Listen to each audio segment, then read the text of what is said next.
नमस्कार विद्यार्थियों, मैं चंद्रमोहन वर्मा आपका जीव विज्ञान विषय अध्यापक और आज हम बात करेंगे कक्षा 11 के अध्याय 12 के भाग 9 के बारे में। ठीक है, और इस भाग में बच्चों हम बात करने वाले हैं एनसीईआरटी के 7 से लेकर 12 क्वेश्चन के बारे में। ठीक है, 1 से 6 तक क्वेश्चन जो है बच्चों हम इसके पिछले भाग में जान चुके हैं और हम इसमें बात करेंगे अपन 7 से लेकर 12 क्वेश्चन के बारे में। ठीक है, तो 7वां क्वेश्चन है बच्चों आपके सामने जो हमसे पूछ रहा है कि निम्न के मध्य क्या कीजिए, अंतर कीजिए। ठीक है, मतलब कुछ क्वेश्चन यहां पर दिए हुए हैं इसके अंदर और उनमें क्या करना है बच्चों, अंतर हमें करना है। ठीक है, पहला क्वेश्चन यहां पे पूछ रहा है कि किस किस में अंतर कीजिए, ऑक्सीश्वसन और अनऑक्सीश्वसन में यहां पर अपन को अंतर करना है। ठीक है, और ऐसा क्वेश्चन बच्चों अपन पहला क्वेश्चन जो था वो भी वहां पर कर चुके हैं। वहां पे क्या पूछ रहा था, ऑक्सीजन और किण्वन में पूछ रहा था। बात वही है क्योंकि किण्वन क्या होती है, अनऑक्सीजन होता है। ठीक है, तो सेम ही क्वेश्चन वो दोबारा से रिपीट यहां पर कर रहा है। ठीक है, नेक्स्ट देखिए किस किस में अंतर पूछा है, ग्लाइकोलिसिस और किण्वन में अंतर पूछा है। ठीक है, ये थोड़ा अलग है, ये अपन ने बात नहीं की। ठीक है, तो दूसरा अंतर पूछा है बच्चों ग्लाइकोलिसिस और किण्वन में अंतर पूछा है और तीसरा क्वेश्चन यहां पे पूछा है कि ग्लाइकोलिसिस तथा सिट्रिक अम्ल चक्र में अंतर बताइए। ठीक है, हमें पता है ये भी हम कर चुके हैं क्योंकि वहां पर पहले किस नाम से दिया था, यहां पर दिया था क्रेब्स चक्र के नाम से और क्रेब्स चक्र को ही अपन क्या बोलते हैं बच्चों, सिट्रिक अम्ल चक्र भी बोलते हैं। ठीक है, तो सेम क्वेश्चन हो गया ये भी। ठीक है, तो फर्स्ट और अगर बात करें से की हम बात कर चुके हैं पहले क्वेश्चन के अंदर। ठीक है, दोनों अंतर जो है अपन पहले क्वेश्चन के अंदर कर चुके हैं। अलग कौन सा है अपना, ग्लाइकोलिसिस तथा किण्वन है। ठीक है, तो इनको अपन थोड़ा जल्दी देखेंगे, इसको थोड़ा आराम से अपन देखेंगे। ठीक है, तो देखिए बच्चों यहां पर पहला अंतर पूछा है किस किसके बीच में, ऑक्सीश्वसन और अनऑक्सीश्वसन के अंदर। ठीक है, तो हमें पता है बच्चों ऑक्सीश्वसन कहां होता है, ऑक्सीजन की उपस्थिति में होने वाला श्वसन जो होता है उसको हम ऑक्सीश्वसन कहते हैं। ठीक है, और जो ऐसा श्वसन जिसमें क्या हो, ऑक्सीजन अनुपस्थित हो, उसे हम क्या कह देंगे, अनऑक्सीश्वसन कह देंगे। ठीक है, तो ये क्या होता है, मुख्य अंतर यहां पर होता है। ठीक है, अब ऑक्सीश्वसन जो होगा जिसमें ऑक्सीजन के अंदर किसी भी पदार्थों का ऑक्सीजन के द्वारा क्या होगा, किसी भी पदार्थ का ऑक्सीकरण जो होगा बच्चों, तो वहां पर उसको क्या कर देगा, वो पूर्ण ऑक्सीकरण वहां पर कर देगा और वहां पर ज्यादा ऊर्जा जो है मुक्त होगी। ठीक है, जबकि अनऑक्सीश्वसन जो होता है वहां पर ऑक्सीजन ही नहीं होगी बच्चों, तो वहां पर पदार्थ का पूर्ण ऑक्सीकरण नहीं हो पाएगा, वहां अपूर्ण ऑक्सीकरण होता है बच्चों और जो ऊर्जा भी बनती है बच्चों वहां पर क्या होती है, थोड़ी कम बनती है। ठीक है, तो ऑक्सीजन में देखिए यह सभी पादपों में सामान्य रूप से पाया जाता है। ठीक है, मतलब लगभग सभी पादपों के अंदर जो है ऑक्सीजन पाया ही पाया जाएगा। ठीक है, जबकि अनऑक्सीजन बात करें तो ये विरल रूप से पाया जाता है, मतलब ये सामान्य नहीं होता है, बहुत कम रूप से यहाँ रेयर केसेस में जो है पाया जाता है और कुछ प्रोकैरियोट में सामान्य रूप से पाया जाता है। लेकिन प्रोकैरियोट्स की बात करें, जैसे जीवाणु की बात करें बच्चों, तो वहां पर ये सामान्य रूप से जो है अनऑक्सीजन वहां पर पाया जाता है। ठीक है, ऑक्सीजन की बात करें तो यह पौधों में जीवन पर्यंत चलता रहता है। ठीक है, ऑक्सीजन जो है बच्चों पौधों या सजीवों के अंदर जीवन पर्यंत ही वहां पर चलता रहता है। ठीक है, जबकि अनऑक्सीजन की बात करें तो यह पौधों में केवल अस्थायी रूप से असामान्य परिस्थितियों में ही होता है। ठीक है, एक तो अस्थायी रूप से होता है अनऑक्सीजन जो होता है पौधों के अंदर, और दूसरा क्या होता है, ये असामान्य परिस्थितियों, मतलब परिस्थितियां जब सामान्य ना हो तब ही जाकर के वहां पर क्या हो सकता है, अनऑक्सीश्वसन बच्चों पादपों के अंदर हो सकता है, वरना जीवन भर क्या चलता रहता है, ऑक्सीश्वसन ही वहां पर चलता रहता है। ठीक है, आगे बात करें ऑक्सीजन की तो इसके अंतर्गत ऊर्जा अधिक मात्रा में जो कितनी होती है, 36 या 38 एटीपी। ठीक है, मतलब जो ऑक्सीजन बच्चों ऊर्जा उत्पन्न होती है वो बहुत अधिक मात्रा में होती है और उसका मान कितना होता है, 36 या 38 एटीपी वहां पर होता है। ठीक है, पादपों की बात करें, यूकेरियोट की बात करें तो वहां पर डायरेक्ट कितना होता है, 38 एटीपी होता है। ठीक है, अनऑक्सीजन की बात करें बच्चों तो यहां ऊर्जा जो होता है बहुत कम मात्रा में होती है और कितनी होती है, लगभग 2 एटीपी यहां पर होती है। ठीक है, तो ऑक्सीजन में ऊर्जा ज्यादा उत्पन्न होती है जो कि 36 या 38 एटीपी होती है, जबकि अनऑक्सीजन की बात करें बच्चों तो वहां ऊर्जा कम मात्रा में उत्पन्न होती है जो कि कितनी होती है, केवल 2 एटीपी होती है। ठीक है, आगे बात करें ऑक्सीजन की तो इस क्रिया में ऑक्सीजन की उपस्थिति क्या होती है, आवश्यक होती है। भाई ऑक्सीश्वसन उसका नाम है और ऑक्सीजन के बिना कैसे हो सकती है। ठीक है, तो ऑक्सीजन वहां पर जरूरी है ही है। ठीक है, अनऑक्सीजन में क्या होता है बच्चों, ऑक्सीजन अनुपस्थित होती है, इसलिए इसको क्या बोल रहे हैं, अनऑक्सी, मतलब ऑक्सीजन की अनुपस्थिति में होने वाला श्वसन। ठीक है, तो अनऑक्सी में ऑक्सीजन अनुपस्थित होता है। ऑक्सीजन की बात करें बच्चों तो यह पौधों पर विषैला प्रभाव नहीं डालती है, मतलब ऑक्सीजन जो है उसमें कोई विषाक्त पदार्थ नहीं बनता है तो यह विषैला प्रभाव भी नहीं डालेगी। लेकिन यहां पर अनऑक्सीजन की बात करें बच्चों तो यह विषाक्त प्रभाव डालती है। क्यों, क्योंकि इसके अंदर बच्चों मध्यवर्ती पदार्थ के रूप में कभी कभी विषाक्त पदार्थ बन जाते हैं और वो विषाक्त पदार्थ जो क्या करते हैं, इस अनऑक्सीजन के अंदर विषैला प्रभाव जो है डालते हैं। ठीक है, आगे ऑक्सीजन की बात करें बच्चों तो यहां पर अंतिम उत्पाद सदैव CO2 और जल होते हैं, ठीक है। मतलब लास्ट में जो ऑक्सीजन में बनेगा वो क्या क्या बनेगा, एक तो CO2 कार्बन डाइऑक्साइड बनेगी और साथ में वहां पर जल के अणु भी बच्चों वहां पर बनते हैं, ठीक है। जबकि बात करें अनऑक्सीजन के अंदर तो यहां पर अंतिम उत्पाद जो होता है इथाइल एल्कोहल, जिसको इथेनॉल भी बोलते हैं। क्या बोलते हैं बच्चों, इथाइल एल्कोहल को इथेनॉल भी बोलते हैं, ठीक है। या तो इथेनॉल बनेगा, यहां पर क्या बनेगा, या तो इथेनॉल बनेगा अनऑक्सीजन में, या फिर कभी कभार जो है बच्चों लैक्टिक अम्ल का भी निर्माण हो जाता है, ठीक है। तो अनऑक्सीजन में लैक्टिक अम्ल बनेगा या फिर इथेनॉल बनेगा, ठीक है। जबकि बात करें ऑक्सीजन की तो वहां पर कार्बन डाइऑक्साइड और साथ में जल का क्या होता है बच्चों, निर्माण होता है, ठीक है। अनऑक्सीजन की बात करें तो ये कैसा होता है बच्चों, अपूर्ण ऑक्सीकरण होता है। क्या होता है, अपूर्ण ऑक्सीकरण होता है। जबकि ऑक्सीजन की बात करें तो यहां कार्बोहाइड्रेट का पूर्ण रूप से क्या हो जाता है, ऑक्सीकरण हो जाता है। क्यों, क्योंकि वहां ऑक्सीजन उपस्थित है और हमें पता है किसी भी चीज का दहन जो होता है वो ऑक्सीजन की उपस्थिति में होता है, ठीक है। तो वो उसका क्या कर देगी बच्चों, पूर्ण रूप से ऑक्सीकरण कर देगी और इसलिए वहां पर ऊर्जा जो मुक्त होती है वो भी क्या होती है, अधिक मात्रा में होती है, ठीक है। ऑक्सीजन की बात करें बच्चों तो यह कोशिका द्रव्य ग्लाइकोलाइसिस तथा माइटोकॉन्ड्रिया में संपन्न होता है, ठीक है। ऑक्सीजन कहां होता है, एक तो कोशिका द्रव्य में होता है और दूसरा माइटोकॉन्ड्रिया में संपन्न होता है, ठीक है। कोशिका द्रव्य में तो वहां पर क्या होता है बच्चों, ग्लाइकोलाइसिस होता है, ठीक है। ग्लाइकोलाइसिस जो होता है वो कोशिका द्रव्य में होगा। इसके बाद में जो पायरुविक अम्ल बनेंगे बच्चों ये कहां पहुंच जाएंगे, माइटोकॉन्ड्रिया में पहुंच जाता है, ठीक है। तो पहली प्रक्रिया यहां पर जो ग्लाइकोलाइसिस होती है वो तो कोशिका द्रव्य में होती है, बाकी की जितनी भी प्रक्रिया होंगी बच्चों ऑक्सीजन के अंदर वो कहां होती है, वो होती है माइटोकॉन्ड्रिया के अंदर। कहां होती है वो, माइटोकॉन्ड्रिया के अंदर जो है संपन्न होती है, ठीक है। तो ऑक्सीजन कोशिका द्रव्य और माइटोकॉन्ड्रिया बच्चों दोनों जगह पर होता है, ठीक है। लेकिन बात करें अनॉक्सीजन की बच्चों तो अनॉक्सीजन बच्चों यहां क्या होता है, पूर्णतः कोशिका द्रव्य में ही संपन्न होता है। क्यों, क्योंकि इसके अंदर बच्चों क्या होता है, ग्लाइकोलाइसिस होगा और ग्लाइकोलाइसिस तो कहां होगा, कोशिका द्रव्य में ही। अब ये ग्लाइकोलाइसिस में जो पायरुविक अम्ल बनेंगे बच्चों वो किस में बदल जाते हैं, इथेनॉल या लैक्टिक अम्ल में बदल जाते हैं और यह प्रक्रिया भी कहां होती है, कोशिका द्रव्य में होती है, ठीक है। तो पूर्ण रूप से अगर बात करें, पूर्ण रूप से कोशिका द्रव्य में कौन सा सूचन होता है, वो होता है अपना अनॉक्सीजन, ठीक है। जबकि ऑक्सीजन कहां कहां होता है, कोशिका द्रव्य और माइटोकॉन्ड्रिया दोनों में होता है, ठीक है। आगे बात करें बच्चों सातवें का ब, जिसको हमसे पूछ रहा है कि अंतर कीजिए किसके अंदर, ग्लाइकोलिसिस के अंदर और किण्वन के अंदर, ठीक है। तो ग्लाइकोलिसिस की अगर बात करें बच्चों तो ग्लाइकोलिसिस में क्या होता है, ग्लूकोज का एक अणु, ठीक है। यहां पर क्या होता है बच्चों, ग्लूकोज का एक अणु जो होता है यहां पायरुविक अम्ल के दो अणुओं का निर्माण कर देता है। किसका, पायरुविक अम्ल के बच्चों दो अणुओं का निर्माण कर देता है, ठीक है। तो ग्लाइकोलिसिस में ग्लूकोज से क्या बनता है, पायरुविक अम्ल यहां पर बनता है, ठीक है। जबकि किण्वन की बात करें बच्चों तो यहां पर क्या होगा, किण्वन के अंदर जो है ग्लूकोज से पायरुविक अम्ल तो बनेगा ही बनेगा, ठीक है। अब ये पायरुविक अम्ल जो है ये किण्वन में प्रवेश करता है, ठीक है। पायरुविक अम्ल जो है ये किण्वन में प्रवेश करेगा और इससे या तो क्या बन जाएगा, इथेनॉल बन जाएगा। क्या बन जाएगा बच्चों, या तो इससे इथेनॉल बन जाएगा या फिर इससे क्या बन जाएगा बच्चों, लैक्टिक अम्ल बन जाता है, ठीक है। क्या बन जाता है, लैक्टिक अम्ल बन जाता है, ठीक है। तो ग्लाइकोलाइसिस की बात करें बच्चों तो यहां ग्लूकोज से क्या बनता है, पायरुविक अम्ल बनता है। जबकि यहां पर किण्वन के अंदर पायरुविक अम्ल से इथेनॉल या फिर लैक्टिक अम्ल का निर्माण होता है, ठीक है। तो यहां पर उत्पाद इथेनॉल और लैक्टिक अम्ल होते हैं, जबकि ग्लाइकोलाइसिस का उत्पाद क्या होता है बच्चों, यहां पर उत्पाद होता है अपना पायरुविक अम्ल। क्या होता है बच्चों, पायरुविक अम्ल यहां पर होता है, ठीक है। तो अंतर करते हैं, दोनों में अंतर की बात करते हैं। एक तरफ देखिए पहला ग्लाइकोलाइसिस की बात कर लेते हैं। तो यह क्रिया सभी ऑक्सीशोषण तथा अनऑक्सीशोषण दोनों में होती है, ठीक है। मतलब ग्लाइकोलाइसिस जो होती है बच्चों ऑक्सी और अनऑक्सी दोनों में कॉमन प्रक्रिया होती है, दोनों में सामान्य रूप से यहां पाई जाती है, ठीक है। जबकि किण्वन की बात करें बच्चों, किण्वन की अगर बात की जाए तो किण्वन केवल अनऑक्सीशोषण का ही क्या होता है, एक प्रकार होता है, ठीक है।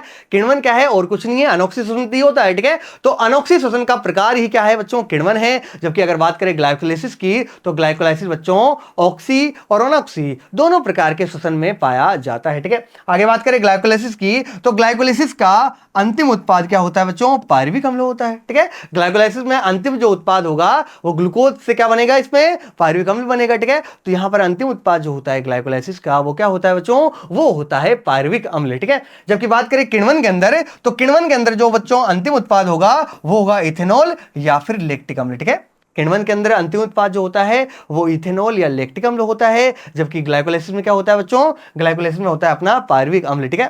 तो ग्लाइकोलाइसिस एक तो ऑक्सी अनऑक्सी दोनों में होती है। किण्वन क्या होता है बच्चों, अनऑक्सीजन का प्रकार होता है। ग्लाइकोलाइसिस की बात करें तो यहां पर पायरुविक अम्ल बनेगा अंतिम उत्पाद के रूप में। जबकि किण्वन के अंदर क्या बनता है, या तो इथेनॉल बनेगा या लैक्टिक अम्ल बनेगा, ठीक है। ये अंतर हो गया किस किसके अंदर बच्चों, ग्लाइकोलाइसिस और किण्वन के अंदर, ठीक है। नेक्स्ट बढ़ते हैं अगले क्वेश्चन की तरफ। सातवें का है जो हमसे पूछ रहा है ग्लाइकोलिसिस तथा सिट्रिक अम्ल चक्र में अंतर कीजिए। और ये अंतर जो है बच्चों अपन पहले भी बात कर चुके हैं, ठीक है।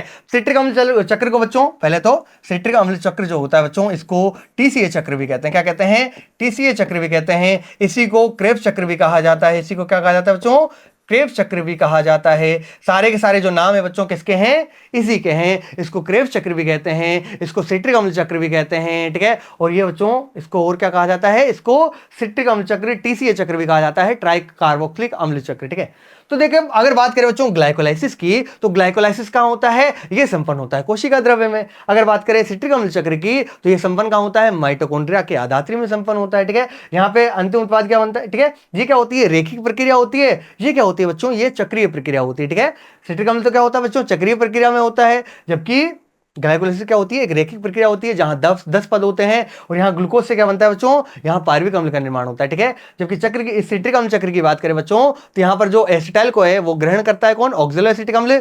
उससे फिर आगे क्या बनेगा? सिट्रिक अम्ल बनेगा। और सिट्रिक अम्ल जो है बच्चों वापस किसमें बदल जाता है? ऑक्जेलो एसिटिक अम्ल में यहां पर बदल जाता है, ठीक है। तो अंतर की बात करते हैं दोनों के अंदर, ग्लाइकोलिसिस और क्रेब्स चक्र में अंतर देखते हैं बच्चों, ठीक है। तो पहले बात करते हैं ग्लाइकोलिसिस की, तो यह कोशिका द्रव्य में संपन्न होती है, ठीक है। कोशिका द्रव्य में कौन सी प्रक्रिया संपन्न होती है? ग्लाइकोलाइसिस संपन्न होती है, ठीक है। आगे इसमें क्या होता है? इसमें ऑक्सीजन की आवश्यकता नहीं होती है, और ग्लाइकोलाइसिस में बच्चों कोई ऑक्सीजन की आवश्यकता नहीं होती है। आगे बात करें क्रेब्स चक्र की, तो ये बच्चों माइटोकॉन्ड्रिया के मैट्रिक्स में होता है। कहां होता है बच्चों? माइटोकॉन्ड्रिया के मैट्रिक्स में होता है, आधात्री में होता है बच्चों।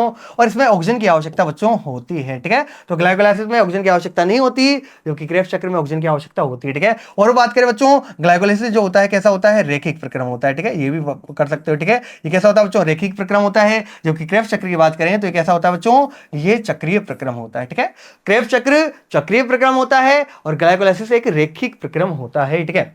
आगे बात करें ग्लाइकोलाइसिस जो है बच्चों, ये क्रिया वायवीय तथा अवायवीय श्वसन दोनों में पाई जाती है, ठीक है। ग्लाइकोलाइसिस वायवीय श्वसन में भी होता है, ऑक्सीय श्वसन में भी होता है बच्चों, और साथ ही अनॉक्सिय श्वसन, दोनों प्रकार के श्वसन में पाया जाता है, ठीक है। लेकिन क्रेब्स चक्र बच्चों कैसे केवल किसमें पाया जाता है? केवल ये वायवीय श्वसन के अंदर ही पाया जाएगा, केवल ऑक्सीय श्वसन के अंदर ही ये पाया जाता है, ठीक है। आगे ग्लाइकोलाइसिस की बात करें तो इसका अंतिम उत्पाद क्या होता है? पार्विक अम्ल होता है। जबकि क्रेब्स चक्र में बच्चों क्या होते हैं? इसके अंतिम उत्पाद CO2 और जल होते हैं, ठीक है। इसमें लास्ट में क्या बनते हैं? एक तो जल मुक्त होता है बच्चों इसमें, और एक इसमें क्या मुक्त होगा? इसमें एक CO2 या कार्बन डाइऑक्साइड भी मुक्त होती है, ठीक है। तो क्रेब्स चक्र के अंतिम उत्पाद CO2 और H2 होते हैं। जबकि अगर बात करें ग्लाइकोलाइसिस की, इसका अंतिम उत्पाद क्या होता है? इसका अंतिम उत्पाद होता है पार्विक अम्ल, ठीक है। आगे बात करें ग्लाइकोलाइसिस की, तो इसमें 2 एटीपी अणुओं का उपयोग होता है, और 2 एटीपी अणुओं का बच्चों इसमें क्या होता है? शुद्ध लाभ, ठीक है। तो शुद्ध लाभ बच्चों अगर बात करें यहां पर कितना होता है? 2 एटीपी का होता है। कितना होता है? 2 एटीपी का यहां पर शुद्ध लाभ जो है होता है, ठीक है। कितना एटीपी का? 2 एटीपी का यहां पर शुद्ध लाभ होता है। लेकिन अगर बात करें यहां पर देखो क्या बनता है, साथ में 2 NADH भी बनते हैं। क्या बनते हैं बच्चों? 2 NADH, और 2 NADH से आगे ATS में जाकर के कितने? 1 से 3, और 2 से कितने हो जाएंगे बच्चों? 6 एटीपी का निर्माण हो जाएगा। टोटल अगर गिने जाए, आपसे पूछ ले कि बताओ कुल कितने एटीपी बनेंगे, तो 2 और 6 कितने बन जाएंगे बच्चों? यहां पर 8 एटीपी का निर्माण हो जाता है, ठीक है। अगर बात करें बच्चों क्रेब्स चक्र की, तो क्रेब्स चक्र में देखिए यहां पर क्या बनते हैं? 6 तो NADH बनते हैं। क्या बनते हैं? 6 तो NADH बनते हैं। अब 1 से बताया मैंने ETS के बाद में कितने? 3 एटीपी बनते हैं। तो 6 से कितने? 6 गुना 3 कितने हो जाएंगे? 18 एटीपी हो गए, ठीक है। अगर बात करें बच्चों 2 क्या बनते हैं यहां पर? FADH2 बनते हैं। और 1 से हमें पता है 1 से 2 एटीपी बनते हैं, और 2 FADH2 से कितने बनेंगे? 2 गुना 2 कितने? 4 एटीपी हो गए, ठीक है। और 2 एटीपी यहां पर शुद्ध रूप से प्राप्त होते हैं, ठीक है। तो टोटल कितने हो गए देखिए? 18 और 4 22, और 22 और 2 कितने हो गए? 24 एटीपी का यहां पर निर्माण होता है, ठीक है। तो देखिए क्रेब्स चक्र में 24 एटीपी अणुओं का निर्माण होता है, जहां पर 6 NADH बनते हैं, 2 FADH2 बनते हैं, और 2 एटीपी यहां पर बनते हैं, ठीक है। तो इस प्रकार बच्चों ग्लाइकोलाइसिस में तो शुद्ध लाभ अगर बात की जाए तो 2 एटीपी, और टोटल एटीपी पूछ लिया जाए तो 8 एटीपी बनते हैं। जबकि अगर बात करें किसकी? क्रेब्स चक्र की, तो वहां पर 24 एटीपी अणुओं का निर्माण होता है, जिसमें 6 तो NADH बनते हैं बच्चों, 2 FADH2 बनते हैं, और 2 एटीपी सामान्य रूप से वहां पर बनते हैं, ठीक है। नेक्स्ट बच्चों, नेक्स्ट 8वां क्वेश्चन देखिए अपना। यहां पूछ रहा है हमसे कि शुद्ध एटीपी के अणुओं की प्राप्ति की गणना के दौरान आप क्या कल्पनाएं करते हैं, ठीक है। मतलब हम क्या कल्पना कर सकते हैं जब एटीपी अणुओं की जो है प्राप्ति की हम क्या करते हैं? गणना करते हैं, ठीक है। मतलब ये कल्पनाएं हैं, इनका जो है बच्चों ये तर्क संगत नहीं होती, ठीक है। तो देखिए क्या क्या कल्पनाएं हम कर सकते हैं। एटीपी अणुओं की सैद्धांतिक गणना के लिए विभिन्न धारणाएं बनाई गई है, और वो इस प्रकार धारणाएं बच्चों ये सत्य नहीं है, ये क्या है? केवल धारणाएं हैं या फिर कल्पनाएं हैं, ठीक है।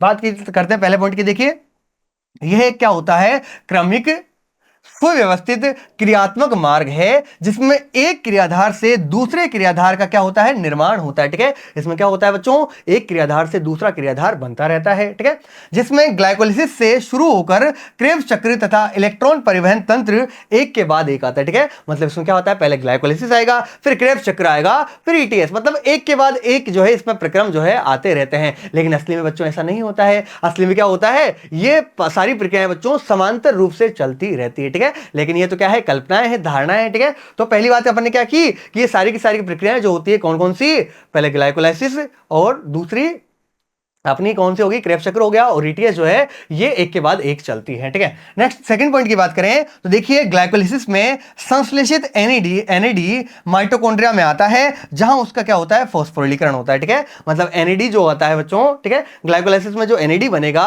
वो कहां आएगा, क्रेब्स चक्र में, वहां उसका फॉस्फोरिलीकरण होगा। ठीक है, लेकिन ऐसा नहीं होता है, फॉस्फोरिलीकरण कहां होता है बच्चों, वो होता है अपने ईटीएस के अंदर। ठीक है, नेक्स्ट देखिए थर्ड जो है यहां पर पॉइंट, श्वसन मार्ग के कोई भी मध्यवर्ती दूसरे यौगिक के निर्माण में उपयोग में नहीं आते हैं। ठीक है, लेकिन ऐसा भी नहीं होता बच्चों, ये जो बीच में जो मध्यवर्ती बनते हैं, ठीक है, जैसे श्वसन मार्ग में जो भी मध्यवर्ती बने वो दूसरे पदार्थों के निर्माण में उपयोग में आ सकते हैं। लेकिन कल्पनाओं की बात करें तो ये इसमें बताया गया है कि मध्यवर्ती जो भी बनते हैं श्वसन मार्ग के अंदर वो दूसरे किसी यौगिक के निर्माण में उपयोग में नहीं आएंगे। ठीक है, नेक्स्ट बात करें बच्चों फोर्थ पॉइंट की, तो इसमें बोल रहा है कि श्वसन में केवल ग्लूकोज का उपयोग होता है। ठीक है, मतलब श्वसन के अंदर किसका उपयोग होगा, केवल और केवल ग्लूकोज का ही उपयोग होगा, और किसी पदार्थ का जो है इस प्रक्रिया में उपयोग नहीं होता है। ठीक है, कोई दूसरा वैकल्पिक क्रियाधार श्वसन मार्ग के किसी भी मध्यवर्ती चरण में प्रवेश नहीं करता है। ठीक है, तो पहला तो अपन ने क्या बोला कि भाई सारी प्रक्रियाएं जो होती है एक के बाद एक होती है। ठीक है, दूसरा हमने बात की इसमें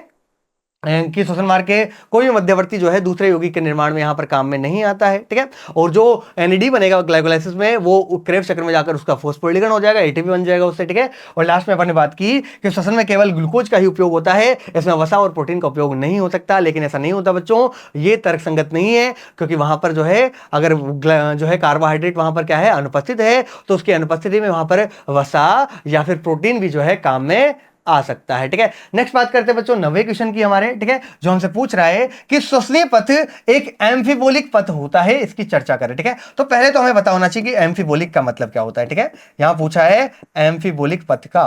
ठीक है, तो एम्फी की अगर बात करें बच्चों, एम्फिबोलिक क्या होता है, पथ होता है। ठीक है, तो अगर बच्चों एम्फिबोलिक की बात करें, ठीक है, एम्फी का मतलब होता है दो। ठीक है, एम्फी का मतलब क्या होता है, उभय। ठीक है, या दो। तो इसमें केवल बच्चों, केवल अपन क्या समझते हैं कि भाई श्वसन जो होता है उसमें बड़े पदार्थ जो है जैसे ग्लूकोज जो है टूट करके छोटे पदार्थ या फिर ऊर्जा का निर्माण करते हैं। ठीक है, और इसको बोलते हैं बच्चों अपचय। क्या बोलते हैं, अपचय। ठीक है, विघटन को क्या बोला जाता है बच्चों, अपचय बोला जाता है। ठीक है, अपचय किसको बोलते हैं, विघटन को बोलते हैं। किसको बोलते हैं बच्चों, विघटन को अपचय यहां पर बोला जाता है। ठीक है, तो अपन यही सोचते हैं कि भाई इसमें क्या होता है, श्वसन प्रक्रिया के अंदर ग्लूकोज जो है वो टूट करके उससे ऊर्जा बन जाती है। ठीक है, कि भाई क्या है, अपचय प्रक्रिया। लेकिन ऐसा नहीं होता बच्चों, यहां पर क्या हो सकता है, उपचय भी हो सकता है। यहां पर क्या हो सकता है बच्चों, उपचय भी हो सकता है। उपचय को बोलते हैं अपन संश्लेषण प्रक्रिया। क्या बोलते हैं बच्चों, संश्लेषण प्रक्रिया भी यहां पर हो सकती है। ठीक है, मतलब क्या है इसका कि जो श्वसन के अंदर जो बच्चों पदार्थ बनेंगे मध्यवर्ती, वो किसी और के संश्लेषण में भी क्या आ सकते हैं बच्चों, काम यहां पर आ सकते हैं। ठीक है, तो इस श्वसन की प्रक्रिया में बच्चों अपचय भी होता है, मतलब किसी पदार्थ का विघटन भी होगा, और साथ ही बच्चों किसी पदार्थ का क्या होता है, संश्लेषण भी होता है, उपचय भी होता है, और दोनों यहां पर होंगे। ठीक है, उभय का मतलब ये बताया, मतलब दो प्रक्रियाएं एक साथ चलेंगी यहां पर, अगर अपचय और उपचय यहां पर दोनों होंगे,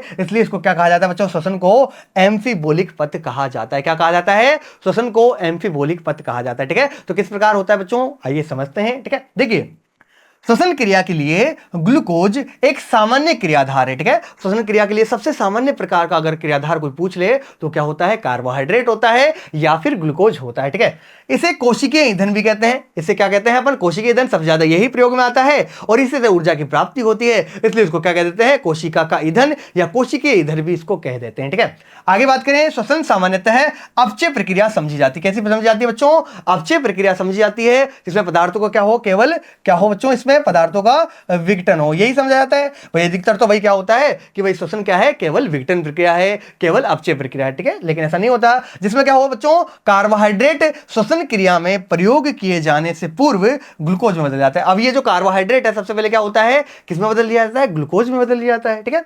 आगे क्या होता है, अन्य क्रियाधार श्वसन पथ में प्रयुक्त होने से पूर्व विघटित होकर ऐसे पदार्थों में बदले जाते हैं जिनका उपयोग किया जा सके, जैसे वसा पहले ग्लिसरॉल और वसीय अम्ल में विघटित होता है, ठीक है। मतलब अभी तक क्या हो रहा है, अपचय हो रहा है, ठीक है। जैसे कार्बोहाइड्रेट की बात करें, उसका विघटन हुआ, वो किसमें बदल गया, ग्लूकोज में बदल गया, ठीक है। अगर मान लो कार्बोहाइड्रेट की जगह अपन क्या ले रहे हैं, वसा ले रहे हैं, ठीक है, और वसा का भी क्या हो जाता है, विघटन हो जाता है, वो वसीय अम्ल और ग्लिसरॉल में बदल जाता है, ठीक है। अगर मान लो हम किसका प्रयोग करें, अगर हम प्रोटीन का प्रयोग करें तो प्रोटीन भी किसमें विघटित हो जाता है, अपने अमीनो अम्ल में विघटित हो जाता है, और अमीनो अम्ल फिर आगे जाकर के क्रेब्स चक्र या फिर अन्य जो है श्वसन के मध्यवर्ती चरणों में जो है प्रवेश कर जाता है, ठीक है। तो यहां पर क्या हो रहा है, केवल विघटन हो रहा है, कार्बोहाइड्रेट का विघटन होकर ग्लूकोज बन रहा है, वसा का विघटन होकर वसीय अम्ल और ग्लिसरॉल बन रहे हैं, और प्रोटीन का विघटन होकर क्या बन रहे हैं बच्चों, वहां पर अमीनो अम्ल बना रहे हैं वो, ठीक है। तो आगे देखिए, वसीय अम्ल एसिटाइल कोए बनाकर, ठीक है, वसीय अम्ल जो है क्या बनकर के, एसिटाइल कोए बनकर श्वसन मार्ग में प्रवेश करता है। ग्लिसरॉल क्या बनता है, फॉस्फोग्लिसरैल्डिहाइड या पीजीएल जिसको बोलते हैं बच्चों, पीजीएल में बदलकर श्वसन मार्ग में प्रवेश करता है। प्रोटीन विघटित होकर अमीनो अम्ल बनाती है, और अमीनो अम्ल जो है विअमीनीकरण के पश्चात क्रेब्स चक्र के विभिन्न चरणों में क्या करता है बच्चों, प्रवेश करता है, ठीक है। यहां पर जो वसीय अम्ल होता है वो तो क्या बन जाता है, एसिटाइल कोए बन जाता है, और एसिटाइल कोए बनकर के श्वसन मार्ग में प्रवेश कर जाता है। यहां पर जो है ग्लिसरॉल जो होता है वो क्या बनाता है, पीजीएल बना देता है और ग्लाइकोलाइसिस में प्रवेश कर जाता है, ठीक है। प्रोटीन की बात करें तो प्रोटीन क्या बना लेता है बच्चों, अमीनो अम्ल बदल जाता है, और ये अमीनो अम्ल जो है क्रेब्स चक्र के विभिन्न चरणों में क्या कर सकता है, प्रवेश कर सकता है, ठीक है। नेक्स्ट देखिए, क्रेब्स चक्र में उपयोगी होने के अलावा एसिटाइल कोए एक कच्चा पदार्थ भी होता है, ठीक है। एसिटाइल कोए ऐसा नहीं है कि केवल किसमें, श्वसन में जो है ये प्रवेश करेगा, ठीक है, क्रेब्स चक्र के अंदर। इसके अलावा बच्चों ये क्या होता है, कच्चा पदार्थ भी होता है, जिसका उपयोग वसीय अम्ल बनाने में, स्टेरॉइड बनाने में, टर्पीन बनाने में, सुगंधित रसायन बनाने में, और साथ ही कैरोटीनॉइड को संश्लेषित करने के लिए किया जा रहा है। मतलब यहां पर केवल बच्चों विघटन प्रक्रिया नहीं होती, इसके अंदर जो पदार्थ बनते हैं, जैसे एसिटाइल कोए यहां पर विघटित होकर के बन रहा था वसा से विघटन से, ठीक है। तो यहां पर विघटन नहीं होता बच्चों, इसका कई बार क्या हो सकता है, दूसरे पदार्थों में संश्लेषण में भी क्या कर सकते हैं, इसका उपयोग कर सकते हैं। मतलब ये उपचयी पदार्थ के रूप में भी क्या करता है, काम करता है। और देखते हैं, कीटोग्लूटेट नामक कार्बनिक अम्ल को संशोधन के दौरान ग्लूटामेट एक महत्वपूर्ण अमीनो अम्ल में परिवर्तित किया जाता है, ठीक है। और ये अमीनो अम्ल जो बनते हैं बच्चों, इसको भी आगे जो है अल्फा कीटोग्लूटेट बना सकते हैं इससे, या ग्लूटामेट बना सकते हैं इससे आगे, ठीक है। इसी प्रकार जब वसा अम्ल का संश्लेषण होता है, किसका, वसा अम्ल का संश्लेषण होता है, तो श्वसन मार्ग से एसिटाइल कोए क्या हो जाता है, अलग हो जाता है, ठीक है। मतलब मान लो भाई एसिटाइल कोए था, ठीक है, एसिटाइल कोए से हमें क्या बनाना है, वसीय अम्ल बनाना है, तो वो एसिटाइल कोए जो है वो श्वसन मार्ग से अलग हो जाएगा, और आगे अलग होकर क्या बना देगा, वसीय अम्ल वहां से बना देता है, ठीक है। अतः वसा अम्ल के संश्लेषण और विघटन के दौरान श्वसनीय मार्ग का क्या होता है बच्चों, उपयोग यहां पर होता है, ठीक है। आगे इसी प्रकार प्रोटीन के संश्लेषण व विखंडन के दौरान भी श्वसनीय मार्ग का क्या होता है, उपयोग होता है, ठीक है। ऐसे अपन प्रोटीन से अगर अमीनो अम्ल बनाएंगे, अमीनो अम्ल से वापस प्रोटीन बनाना है, तो उसमें भी क्या होता है, श्वसनीय मार्ग का उपयोग होता है। इस प्रकार श्वसनीय पथ में बच्चों अपचय भी होता है और उपचय भी होता है, ठीक है। जैसे अपचय तो कैसे हुआ, कार्बोहाइड्रेट से अपन ने ग्लूकोज बनाया है, वसा से अपन ने एसिटाइल कोए बनाए हैं, प्रोटीन से अपन ने क्या बना दिया, अमीनो अम्ल बना दिया, ठीक है। तो यहां पर विघटन तो हो रहा है, लेकिन अपने बात की कि एसिटाइल कोए जो है बच्चों वापस से वसीय अम्ल के निर्माण में भी उपयोग में आ सकता है। अमीनो अम्ल से अपन ग्लूटामेट वगैरह भी बना सकते हैं, ठीक है। तो यहां पर अपचय के साथ साथ बच्चों उपचय भी हो रहा है, संश्लेषण भी हो रहा है यहां पर पदार्थों का, ठीक है। इसी कारण श्वसनीय मार्ग या पथ को बच्चों एम्फीबोलिक पथ कहा जाता है। क्यों, क्योंकि यहां पर अपचय और उपचय बच्चों दोनों होते हैं, इसलिए हम इसको केवल अपचय पथ ना कह करके इसको क्या कहते हैं अपन, एम्फीबोलिक पथ भी कहते हैं, ठीक है। तो ये हो गया अपना, यहां पर देखो बच्चों डायग्राम के माध्यम से भी समझा रखा है कि इसको एम्फीबोलिक पथ को, ठीक है। देखिए यहां पर कार्बोहाइड्रेट तो अपन उपयोग में लेते ही लेते हैं, और कार्बोहाइड्रेट पहले किसमें टूटता है बच्चों, शर्करा जैसे कि ग्लूकोज में टूटता है, ठीक है। और ये क्या है बच्चों, ये केवल क्या हो रहा है, यहाँ पर अपचय हो रहा है, यहाँ पर क्या हो रहा है बच्चों, अपचय हो रहा है। और कार्बोहाइड्रेट का अपचय होकर के किसमें बदला, ग्लूकोज में बदला। ग्लूकोज और ज्यादा, यहां पर देखो ग्लूकोज किसमें बदलता है, ग्लाइकोलाइसिस में ग्लूकोज 6 फॉस्फेट, फिर फ्रक्टोज 6 फॉस्फेट बनता है, फ्रक्टोज 1,6 बाइफॉस्फेट बनता है बच्चों। और फ्रक्टोज 1,6 बाइफॉस्फेट बनने के बाद में यहां पर जो है एल्डोलेज एंजाइम की उपस्थिति में या तो क्या बनेगा, डीएचएपी बनेगा। क्या बनेगा बच्चों, डीएचएपी, जिसको बोलते हैं डाइहाइड्रोक्सी एसीटोन फॉस्फेट बोलते हैं, ठीक है। तो ये बनेगा या तो, या फिर दूसरा क्या बनता है, पीजीएल बनता है, फॉस्फोग्लिसरल्डिहाइड बनता है, या ग्लिसरल्डिहाइड 3 फॉस्फेट बनता है, ठीक है। तो यहां पर अपने बात की ग्लाइकोलाइसिस हुआ, ग्लाइकोलाइसिस में ग्लूकोज से ग्लूकोज 6 फॉस्फेट बना, फिर उससे फ्रक्टोज 6 फॉस्फेट बना, फ्रक्टोज 1,6 बाइफॉस्फेट बना, और फिर आगे जाकर के उससे एल्डोलेज एंजाइम की उपस्थिति में या तो डीएचएपी बनेगा 3 कार्बन का, या फिर पीजीएल बन जाएगा 3 कार्बन का, ठीक है। तो यहां पर एक ही अणु की बात थी, यहां पर जो है ये 2 अणुओं में यहां पर टूट गया, ठीक है। तो यहां पर भी क्या हुआ है, विखंडन हुआ है, ठीक है। आगे देखिए, ये ग्लिसरॉल्डिहाइड 3 फॉस्फेट जो है, इससे क्या बन जाएगा, पायरुविक अम्ल बन जाएगा, मतलब और ज्यादा छोटे टुकड़ों में, मतलब इसका क्या हो रहा है, अपचय हो रहा है, ठीक है। आगे देखिए, ये पायरुविक अम्ल किस में बदल जाएगा, एसिटाइल कोएंजाइम ए में, और एसिटाइल कोएंजाइम जो है क्रेब्स चक्र में प्रवेश करेगा, और यहां पर जो है इससे क्या बनेंगे, जल और कार्बन डाइऑक्साइड का यहां पर निर्माण हो जाएगा, ठीक है। तो ये तो कार्बोहाइड्रेट के संदर्भ में बात हुई। अब बात करते हैं वसा की में, ठीक है। तो वसा देखिए बच्चों, यहां पर वसा किसमें टूटेगा, यहां पे भी इसका क्या होगा, अपचय होगा। किसका क्या होगा बच्चों, अपचय यहां पर होता है, और अपचय होकर के वसा अम्ल और ग्लिसरॉल यहां पर बनते हैं, ठीक है। वसा अम्ल जो है विखंडित होकर के क्या बनाता है बच्चों, वसीय अम्ल और ग्लिसरॉल का निर्माण करता है, ठीक है। अब ये वसा अम्ल और ग्लिसरॉल या तो बच्चों, अगर बात करें किसकी, अगर बात कर ले इसकी ग्लिसरॉल की, तो ग्लिसरॉल क्या बना लेगा बच्चों, यहां पर पीजीएल बना लेगा। क्या बना लेगा बच्चों, ग्लिसरॉल जो यहां पर होता है वो पीजीएल का यहां पर निर्माण कर लेता है, ठीक है। तो ये ग्लिसरॉल पीजीएल बना दिया, या पीजीएल जरूरत पड़ने पर बच्चों यहां पर क्या हो सकता है, वापस से यहां पर वसा अम्ल का निर्माण कर सकता है, ठीक है। और वसा अम्ल जो होता है बच्चों, यहां पर किसका निर्माण कर लेता है, एसिटाइल कोएंजाइम ए बना लेता है। क्या बना लेता है बच्चों, एसिटाइल कोएंजाइम ए बना लेता है। लेकिन जब आवश्यकता पड़ेगी बच्चों, तो यही एसिटाइल कोएंजाइम ए यहां श्वसन मार्ग से निकल करके वापस क्या बना लेगा, वसा अम्ल बना लेगा, ठीक है। तो इसलिए यहां पर बच्चों उपचय पद भी हो रहा है। क्या हो रहा है बच्चों, यहां पर उपचय भी हो रहा है, ठीक है। यहां पर क्या हो रहा है, उपचय भी हो रहा है, यहाँ पे संश्लेषण भी हो रहा है, किससे, एसिटाइल कोए से बच्चों, यहाँ पर वसा अम्ल का क्या हो रहा है, संश्लेषण हो रहा है, ठीक है। तो ये हो गए बच्चों वसा की बात। और ये बच्चों वसा अम्ल जो है एसिटाइल कोए में बदल करके क्रेब्स चक्र में प्रवेश करती है, आगे प्रक्रिया सेम रहेगी, ठीक है। प्रोटीन की बात करें तो प्रोटीन किसमें टूटता है बच्चों, अमीनो अम्ल में टूटता है। तो ये भी क्या है, अपचय प्रक्रिया हो गई, ठीक है। क्या हो गई, अपचय प्रक्रिया हो गई, ठीक है। अपचय हुआ इसका, और ये किसमें बदल गया बच्चों, ये अमीनो अम्ल जो है आगे किसमें बदल जाते हैं, पायरुविक अम्ल में प्रवेश कर जाते हैं, या पायरुविक अम्ल में बदल जाते हैं, ठीक है। और ये पायरुविक अम्ल बच्चों जरूरत पड़ने पर वापस से किसमें बदल सकता है, अमीनो अम्ल बदल सकता है। तो ये भी क्या है बच्चों, उपचय प्रक्रिया, ठीक है। तो यहां पर देखिए, इस श्वसन पथ के अंदर अपचय भी हो रहा है और यहां पर साथ में उपचय भी हो रहा है, ठीक है। इसलिए यहां पर दोनों होते हैं बच्चों, अपचय भी होता है, विघटन भी होता है किसी पदार्थ का, और साथ में उपचय या फिर संश्लेषण भी होता है। इसलिए श्वसन पथ को क्या बोलते हैं अपन, एम्फीबोलिक पथ कहते हैं, ठीक है। नेक्स्ट बात करते हैं बच्चों अपने 10वें क्वेश्चन की। हमसे पूछ रहा है, देखिए, श्वसन गुणांक या सांस गुणांक को परिभाषित कीजिए, और वसा के लिए इसका मान क्या होता है ये भी हमें बताना है, ठीक है। तो अपन ने बात किया, अगर बच्चों श्वसन गुणांक की या सांस गुणांक की बात करें, ठीक है, जिसको शॉर्ट में क्या कहा जाता है, इसको शॉर्ट में बच्चों आरक्यू कहते हैं। क्या कहते हैं, आरक्यू भी कहते हैं, पूरा नाम है रेस्पिरेटरी क्वोशिएंट, ठीक है, आरक्यू भी कहते हैं, ठीक है। आरक्यू क्या होता है, देखिए बच्चों, अपन जब श्वसन करते हैं, ठीक है, तो श्वसन के दौरान कौन सी गैस छोड़ते हैं बाहर, ठीक है। सबको पता है कि श्वसन के दौरान जो है कार्बन डाइऑक्साइड या CO2 गैस जो है बाहर मुक्त की जाती है, ठीक है। और ग्रहण कौन सी करते हैं श्वसन के दौरान, ऑक्सीजन ग्रहण करते हैं, ठीक है। तो CO2 जितनी छोड़ रहे हैं, ठीक है, और उसके अनुपात में ऑक्सीजन अपन जितनी ले रहे हैं या उपयुक्त जितनी हो रही है, उन दोनों के अनुपात को ही क्या कहते हैं बच्चों, श्वसन गुणांक कहा जाता है, ठीक है। तो आरक्यू क्या होगा, यहां पर देखिए आरक्यू क्या हो जाएगा बच्चों, आरक्यू में यहां पर अपना मुक्त CO2 की कितनी CO2 यहां पर मुक्त हो रही है, ठीक है, और बटे में उपयुक्त ऑक्सीजन, ठीक है।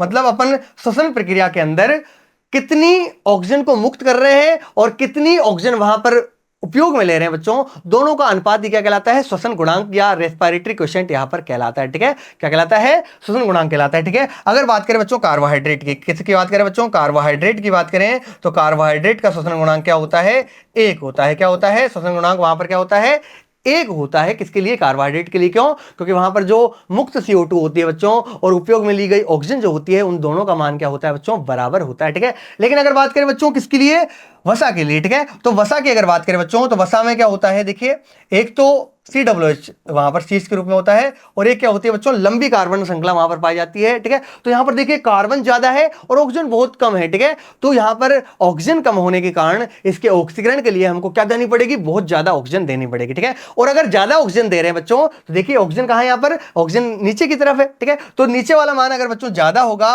ऊपर वाला मान क्या होगा, कम होगा, तो सीधी सी बात है इसका जो RQ होगा वो कितना होगा, 1 से कम होगा, ठीक है। तो इसका RQ जो होता है वसा के लिए बच्चों, वो क्या होता है, 1 से कम होता है। कितना होता है बच्चों, 1 से कम होता है। और ट्राइवामिटिन का अगर निकालते हैं अपन बच्चों, तो कितना प्राप्त होता है, लगभग 0.7 प्राप्त होता है, 0.7 जो है हमें प्राप्त होता है, ठीक है। तो आंसर देखते हैं बच्चों, देखिए यहां पर ऑक्सीश्वसन के समय ऑक्सीजन का उपयोग होता है और CO2 यहां पर निकलती है, ठीक है। मतलब ऑक्सीजन को तो अपन उपयोग में लेते हैं और CO2 यहां पर बाहर मुक्त कर दी जाती है, उस दिन उसका हो जाता है, ठीक है।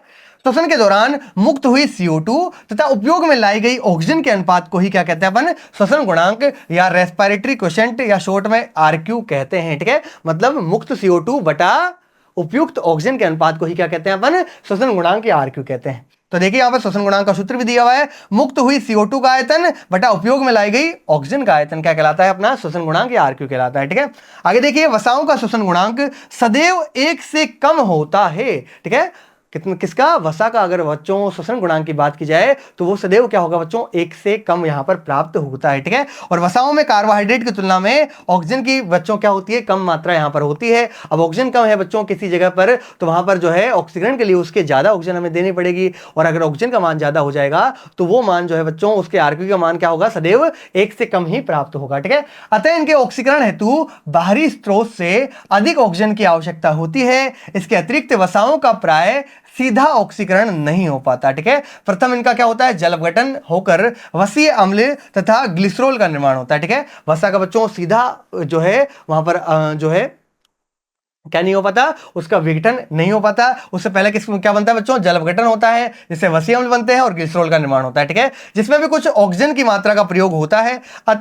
इन कारणों से बच्चों वसाओं का मान 1 से क्या होता है, कम ही होता है, ठीक है। वसाओं के RQ का मान क्या होता है, 1 से कम। क्यों, पहली चीज तो ये, क्योंकि इसकी संरचना को अगर देखें बच्चों, तो वहां पे कार्बन का मान जो है, कार्बन की मात्रा ज्यादा होती है और ऑक्सीजन की मात्रा बच्चों क्या होती है, कम होती है, ठीक है। अब ऑक्सीजन अगर वहां पर पहले से ही कम है बच्चों, तो सीधी सी बात है वहां पर हमको क्या देनी पड़ेगी, ज्यादा ऑक्सीजन वहां पर देनी पड़ेगी, ठीक है। और ऑक्सीजन का मान जैसे ही ज्यादा हुआ बच्चों, RQ का मान क्या हो जाएगा, 1 से कम हो जाएगा। और साथ ही बच्चों यहां पर क्या होता है, डायरेक्ट जो है ये टूटता नहीं है, तो इसका जल अपघटन करना पड़ेगा। जल अपघटन करने में भी बच्चों इसको वसीय अम्ल और ग्लिसरॉल में अगर बदलना है, तो उस समय भी उसको ऑक्सीजन दी जाएगी। तो यहां पर कुल मिलाकर के ऑक्सीजन जो है बच्चों ज्यादा देनी पड़ती है, और ऑक्सीजन का मान जैसे ही कम हुआ, ज्यादा हुआ बच्चों, तो RQ का मान क्या हो जाएगा, 1 से कम यहां पर हो जाएगा, ठीक है। तो देखिए यहां पर उदाहरण भी दिया हुआ है। उदाहरण के लिए यहां पर दिया हुआ है ट्राइपामिटिन, जिसका सूत्र होता है C51 H98O6, ठीक है। तो यहां पर 2 अणु इसके ले रहे हैं, साथ में यहां पर बच्चों इसके ऑक्सीकरण के लिए 145 अणु जो है ऑक्सीजन की आवश्यकता होती है, ठीक है। तो ये इसका जो है ऑक्सीकरण किया इसने,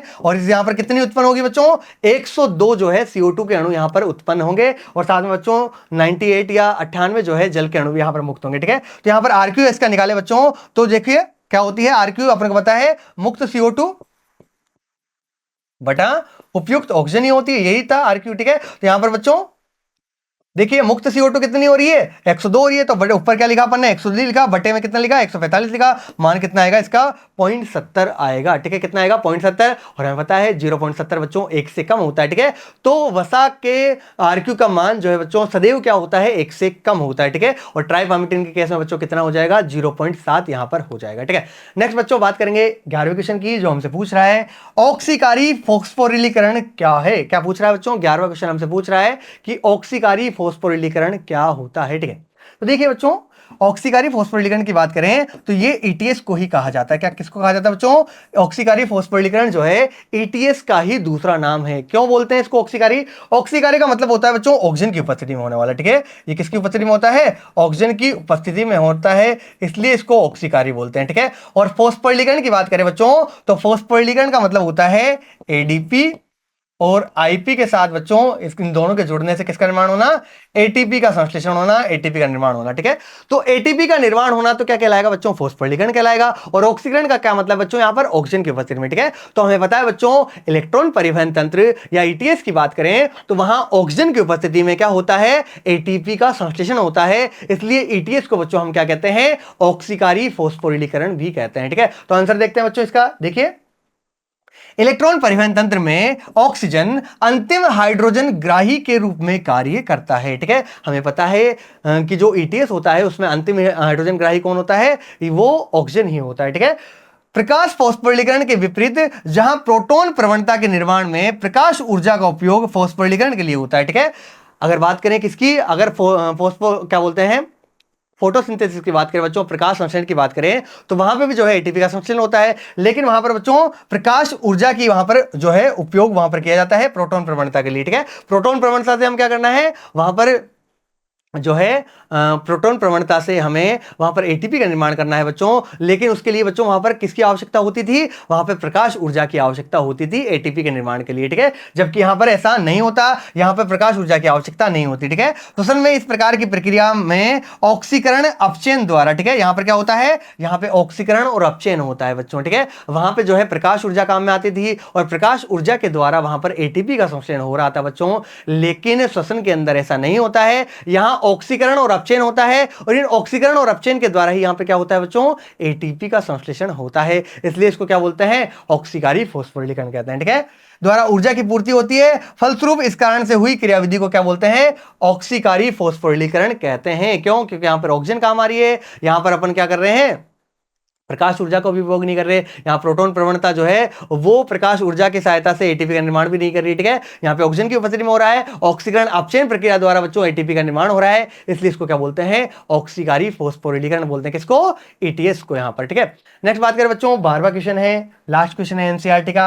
ये हमसे पूछ रहा है कि सांस के प्रत्येक चरण में मुक्त होने वाली ऊर्जा का क्या महत्व है। ठीक है, मतलब सांस के जो इतने सारे चरण हैं, जैसे कि क्रेब्स चक्र हो गया, जैसे कि ग्लाइकोलाइसिस हो गया, लिंक अभिक्रिया हो गई, ईटीएस हो गया, इन सभी के अंदर जो है ऊर्जा जो है क्या होती है, उत्पन्न होती है। ठीक है, और इस ऊर्जा का क्या महत्व होता है बच्चों। ठीक है, तो ये ऊर्जा जो है अपने शरीर के कार्य करने में क्या होती है बच्चों, आवश्यक होती है। ठीक है, और साथ ही बात करें तो देखिए श्वसन के प्रत्येक चरण में मुक्त होने वाली ऊर्जा का महत्व की अगर बात करें तो एरोबिक श्वसन जो होता है या वायवीय श्वसन होता है या ऑक्सीश्वसन जो होता है बच्चों, इसकी प्रक्रिया को 4 चरणों में विभाजित किया गया है। ठीक है, पहला देखिए सबसे पहले क्या होता है, ग्लाइकोलिसिस होता है। ठीक है, सबसे पहले क्या होगा, यहाँ पर ग्लाइकोलिसिस होगा। ठीक है, सबसे पहले ग्लाइकोलिसिस होता है और ग्लाइकोलिसिस में क्या होता है बच्चों, ग्लूकोज जो है पायरुविक अम्ल के 2 अणुओं में यहाँ पर टूट जाता है। ठीक है, ग्लाइकोलिसिस हो गया, फिर उसके बाद में क्या होती है, लिंक अभिक्रिया होती है और लिंक अभिक्रिया में क्या होता है बच्चों, जो पायरुविक अम्ल बना था अपने पास, उस पायरुविक अम्ल से एसिटाइल कोए के 2 अणु यहां पर बन जाते हैं, इसको बोलते हैं अपन लिंक अभिक्रिया। ठीक है,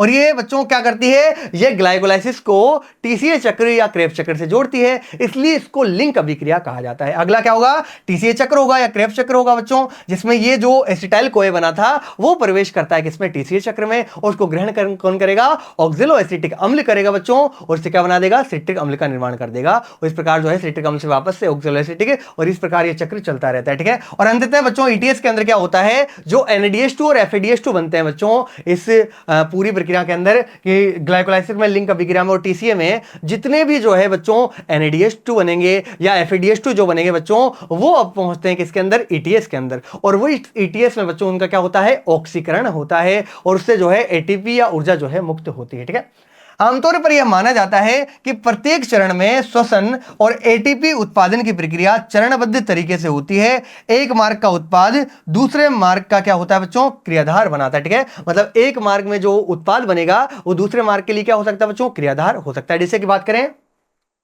ग्लाइकोलाइसिस में क्या बनता है, ग्लाइकोलाइसिस में बनता है बच्चों अपना पायरुविक अम्ल। ठीक है, तो ये पायरुविक अम्ल इसका उत्पाद हुआ ग्लाइकोलाइसिस का, लेकिन ये अगर बात करें लिंक अभिक्रिया, उसमें किसके रूप में काम आएगा, क्रियाधार के रूप में काम आएगा, और वहां पे पायरुविक अम्ल से क्या बनेगा, एसिटाइल कोए। ठीक है, अब ये एसिटाइल कोए बना है, ये किसका है, लिंक अभिक्रिया का उत्पाद है, लेकिन अगर बात करें टीसीए चक्र की तो वहां पर तो ये किसके रूप में काम आएगा, क्रियाधार के रूप में काम आएगा। ठीक है, तो इस प्रकार बच्चों श्वसन की प्रक्रिया में एक चक्र का या एक चरण का जो उत्पाद होता है वो दूसरे चरण के लिए क्या हो सकता है, वो क्रियाधार उसके लिए हो सकता है। ठीक है, आगे बात करें कोशिका में जैव रासायनिक ऑक्सीकरण के दौरान श्वसनीय क्रियाधार में संचित संपूर्ण रासायनिक ऊर्जा एक साथ मुक्त नहीं होती। ठीक है, यहां पर जो ऊर्जा होती है बच्चों एक साथ मुक्त नहीं होती है, जैसा कि दहन प्रक्रिया में होता है।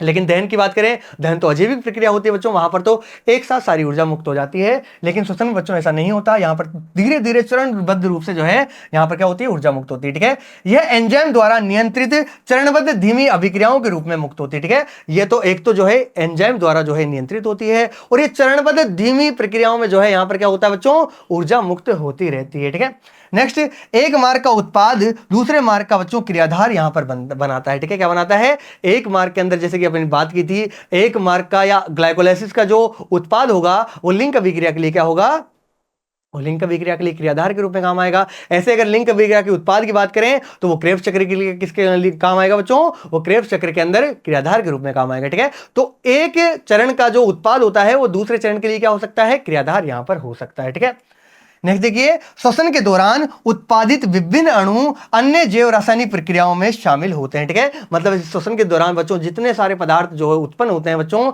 ये अन्य जैव रासायनिक प्रक्रियाओं में क्या होते हैं, शामिल होते हैं, और वहां जो है अन्य पदार्थों को क्या करते हैं बच्चों, निर्माण करते हैं। ठीक है, तो इस भाग के अंदर बच्चों हमने एनसीईआरटी के 7 से लेकर 12 तक जितने भी क्वेश्चन थे उनकी बात कर ली, और जो 1 से लेकर बच्चों 6 क्वेश्चन थे उसकी बात जो है हमने कब की थी, पिछले भाग के अंदर की थी। ठीक है, तो इस प्रकार जो है एनसीईआरटी के सारे क्वेश्चन जो है हमने क्या कर लिए बच्चों, हल कर लिए। ठीक है, इस चैप्टर को बच्चों अगर समझना है आपको तो इसको जो है एक बार दोबारा से रिवाइज करना अच्छे से। ठीक है, क्यों, क्योंकि ये बच्चों को जो है काफी जो है कठिन जो है ये चैप्टर लगता है। ठीक है, लेकिन ऐसा बच्चों नहीं है, अगर आप इसको कंटिन्यूअसली पढ़ते हो, ठीक है, लगातार याद करते रहते हो, तो ऐसा नहीं होगा आपके साथ। ये चैप्टर जो है बहुत ही आसानी से आपको याद हो जाएगा। ठीक है, तो आज के लिए बच्चों इतना ही, धन्यवाद।